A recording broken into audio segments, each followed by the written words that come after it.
Hi there, Scott Hamilton, Rockfile, back with another podcast review. This time, we're going to double up on the reviews while I talk about both of the EQUALIZER movies. Having no internet this week, we're in our fourth day of no internet. It's given me time to record some podcasts. And it's also been a great example of why you should still have physical media. You should own movies and music. Because with your internet down, you have no streaming services at all. No music, no movies, nothing. And so we've resorted to discs. I know, 20th century deal, right?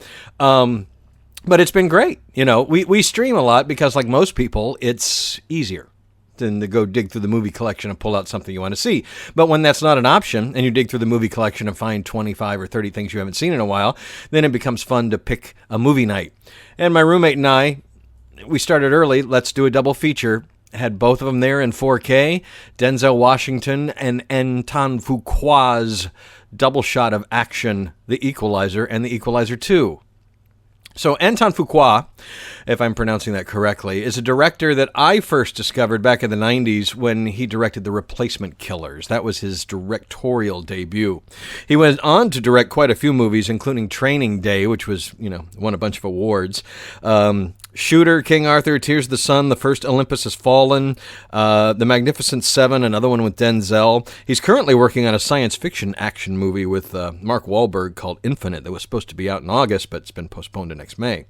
But anyway, in 2014, they released The Equalizer, which was an adaptation of the old CBS TV series. Now, obviously, quite a bit's changed from the TV series because the TV series was an old white guy.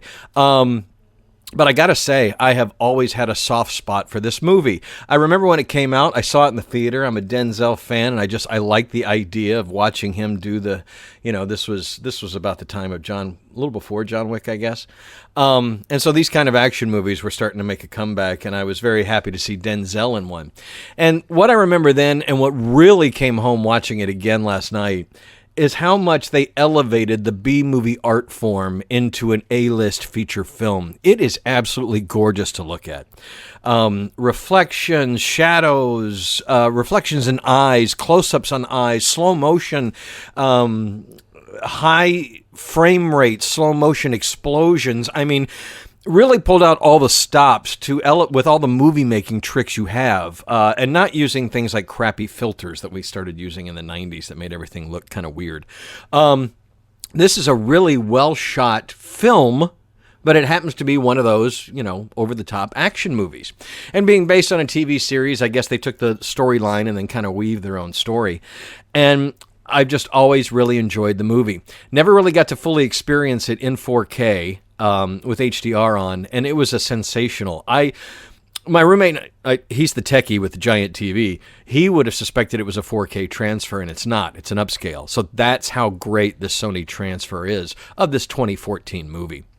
The movie went on to make a lot of money, made about 193 million, and so a sequel was eventually greenlit. And in between, Denzel and Anton Fuqua made Magnificent Seven, which I recently did a review of, and then decided to make a sequel to The Equalizer. And I saw it at the theater and walked out and went, it was good. One of those, but, and I watched it again at home, and I still had that kind of feeling, but watching it this time, back to back with the other movie, The Equalizer 2 is a great sequel. You've got Pedro Pascal in a pretty big role before he was, he was already, this was 2018, but he was just starting to catch the public's eye long before Mandalorian and stuff like that. And he's playing, an American compatriot to what Denzel Washington's character was when he was in the service and working for the government. And he does a great job in his role. I won't get into too many spoilers if you haven't seen these movies. This one also went on to make a lot of money, about $192 million. So I have high hopes that in another year or two we'll get Equalizer 3. I don't see why they wouldn't. Each one's made money. Each one has been good movies. They're not quite as action-packed as, say, the John Wick series. When there is the violence, it is incredibly well choreographed, and it's like a burst of violence out of this I didn't remember that in the first movie it took so long for you to see his quote-unquote skills. I had remembered things out of order in that movie. And so that movie takes a long time to build up this stoic, quiet character who reads and has a little bit of OCD because he lines up his stuff at the dinner table the same way every night, and he has to line everything up, and everything in his life has to be organized. And they build all these little character layers on top of it until he gets mad, until he decides, and you figure out that he promised his dead ex-wife that he would not be that person anymore, but he's making an exception for these bad guys. And they don't delve into it too much. They just touch on it enough shadows to the character, enough colors to the character to add enough flavor for Denzel to play off that. And Denzel is one of our best actors and always has been. He's incredible at conveying emotions without saying anything. Through his actions, he's just a great actor. And in every role he's in, he inhabits that character fully. And he really is different in this movie, and it's great to see. And I just really enjoyed it from the first film. And if that had been all there had ever been, they left it open at the end for something else to happen. But it didn't go into some of the Liam Neeson cheese that some of his action movies do. The Equalizer pretty much stayed on pretty gritty territory, pretty realistic, down-to-earth. There's not too many over-the-top wire effect, flying through the air kind of stuff. It's all pretty grounded in reality. And all of Anton Fuqua's action movies pretty much are very gritty, down-to-earth, very realistic action films. He's good at thrillers and action films, and I can't wait to see him do sci-fi. This should be great. So Equalizer 2, I went into it last night, and by the way, it has another fantastic transfer. We noticed more so in the second movie than in the first movie, they would use some stock footage of airports or cities. There would be a little bit of grain, and then it would cut back to the actual movie, and no grain at all. Equalizer 2 is also a 2K upscale to 4K on the disc, but I don't know that I've pulled out a Sony 4K Blu-ray that hasn't been stellar. There was a lot of grain in Crouching Tiger, Hidden Dragon, but it's exactly how the movie looked in the theater. So I don't have complaints. That it's actually a good thing that they don't go in and scrub the grain out and scrub away any detail. But, grain haters are people who are used to things filmed in 4K, 8K, and streaming on their TVs. Not a fan of old films presented that way. But, I like a more realistic presentation, how we saw it on the theater, or better, without changing it. George Lucas. So with the Equalizer movies, they're both upscales, but they both look fantastic on 4K, and they sound great as well. Sony, again, knocks the transfers out of the park. And the movies, the second one played a lot better watching it after. Like any good sequel, as I mentioned recently with John Wick 2, they doubled down on the mythology. They got deeper into his character, who he worked for, what he was doing, other people he worked with. That his past became a little more clear. But still, there's just references to we were killing names on a piece of paper. They don't get too much into the politics or the government agencies behind it and that kind of thing. It's just kind of he had these skills and he did this work and he's trying to be a better man. And they also, like in the first movie, you have the hooker with the heart of gold that he tries to help. This is a thug in the neighborhood with a heart of gold that he tries to help. And there's a few intense scenes that most movies would have probably cut out. They didn't add so much to the story, but they added import to a character who's put in peril at the end, but that's kind of a MacGuffin, I know why the scenes were in there. It's because Denzel feels that he needs to make a difference in young lives, especially young black lives.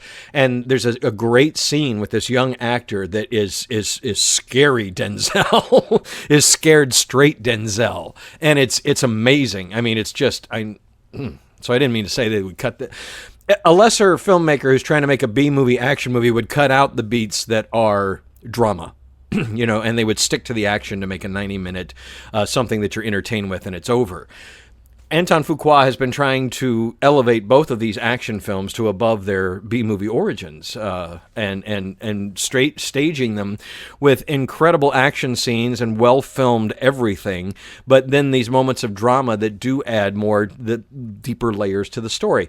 But I know it's a personal mission of Denzel's to have scenes like that in his movies, and I'm great. He's an incredible actor. I hope Denzel continues to make movies forever. I love watching him work, even in movies that I wasn't, I probably wouldn't see again. Still really enjoyed Denzel's work.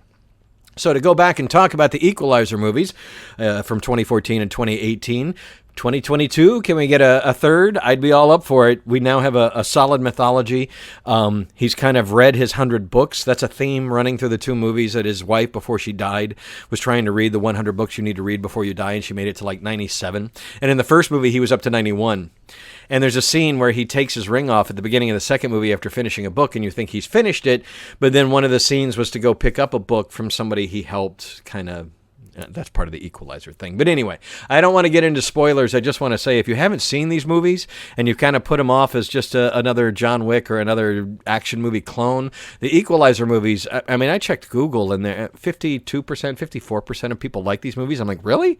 I thought they were both really well done. They're really great to look at, and they're just good movies that happen to have action movie souls. So check out the Equalizer movies. They're available now on Blu-ray, 4K, streaming services, and fingers crossed that Denzel and Anton make room for a Equalizer 3 in the next couple years. Looking forward to it. Scott Hamilton, I'm Rockfile. Thanks for checking out the podcast and all the links below, and thank you very much for listening.